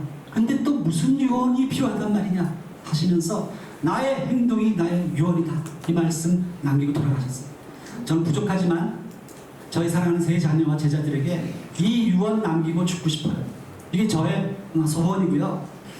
자, 이 시대에 우리가 평화와 통일을 진정 원한다면 아까 그 여인, 향유 갑을 깨뜨린 그 여인처럼 값을 치러야 합니다. 이 시대에 도대체 오늘 저녁에 이제 집회 끝나고 나중에 저녁 때 주무시기 전에 이 시대 내가 정말 평화 통일을 위해서 무슨 값을 치러야 할 것인지 이 부분에 대해서 아주 좀 깊이 고민하는 그런 하루가 되었으면 좋겠습니다. 나중에 이제 기도하실 때 아까 아브라함의 중보기도 나누시기를 바라고요. 제가 오늘 일찍 가실 분들을 위해서 조금 요 책 광고 조금 하고 오후 시간에 하려고 했는데 사실 오후 시간에 우리 제자 중에 한 사람이 프레젠테이션을 하려고 했는데 저는 청년 사역자고 청년들이 청년이 청년에게 통일을 말하다라는 이 주제를 가지고 다양하게 청년 스피커도 내보내고 청년들에게 통일 전시회를 해요. 근데 통일 전시하는데 예산이 약 600만 원 정도 들어가는데요. 그것을 오늘 처음 이제 펀드레이징 첫날인데 제가 쓴 책 오후에 이제 이 책을 가지고 이제 주로 이야기를 할 텐데 아까 이야기한 것 중에서 많은 내용이 이 책 안에 들어있고요. 역사 소설 2권인데요. 기도하면서 우리 고정권 목사님하고 기도하면서 이렇게 정했어요. 그냥 책을 사실 때는 할인된 가격으로 각각 사실 수 있습니다. 할인된 가격으로 각각 사실 수 있는데 요 세 권을 세트로 사시면요. 할인된 가격, 그러니까 두 권을 각각 사시면 47,000원인가 그래요. 근데 세트로 사면 보통 더 할인을 많이 해주죠. 근데 세트로 세 권을 사시는 분은 5만 원에 사셔야 됩니다. 그 말씀 이게 저는 하나님 나라의 방법이라고 생각해요. 하나님의 방법으로 여러분들이 저 30세트 갖고 왔거든요. 전 공학자입니다. 계산 잘합니다. 150만 원이에요. 다 나가면 완판되면 이제 이 굉장히 중요한 이번에 이 통일 전시회가 잘 되면 각 교회 청년부한테 다 다니려고 하고요.